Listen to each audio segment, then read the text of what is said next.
అక్కడ వండడం లేదా అన్నదే ఒక సమస్య. ఆయన ఓటు హక్కు ఉండడం ఇంకో సమస్య.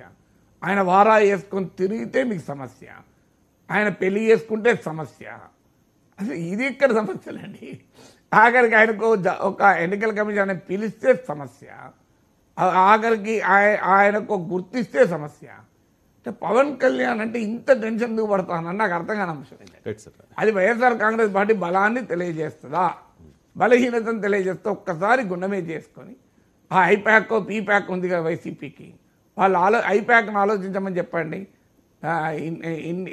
ఇండియన్ పొలిటికల్ యాక్షన్ కమిటీ వాళ్ళు ఏం అడ్వైజ్ ఇస్తున్నారండి? నాకు నిజంగా ఆశ్చర్యం వేసి అంటున్నాను నేను. ఐప్యాక్ పీప్యాక్ అని అడ్వైజ్ ఇచ్చే వాళ్ళని చెప్పాలి కదా. ఇది మన కాన్ఫిడెన్స్ని తెలియజేయదు. ఒక పొలిటికల్ పార్టీ ఎన్నికలకు విత్ కాన్ఫిడెన్స్ వెళ్ళాలి, విత్ డిఫిడెన్స్ వెళ్ళకూడదు.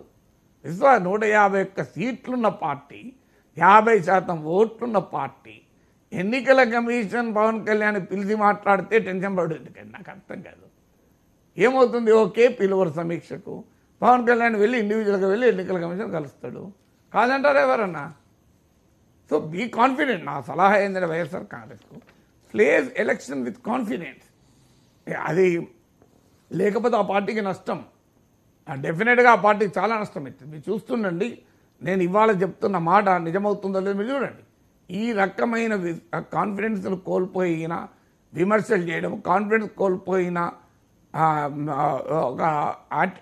ఒక ఆప్టిక్స్ను, అంటే రాజకీయాల్లో, ఆధునిక రాజకీయాల్లో ఆప్టిక్స్ అనేది కీలకం. నువ్వు కాన్ఫిడెన్స్ కోల్పోయినవా లేదా అన్న సమస్య కాదు, కోల్పోయినట్టు కనబడ్డవా లేదా అన్న సమస్య.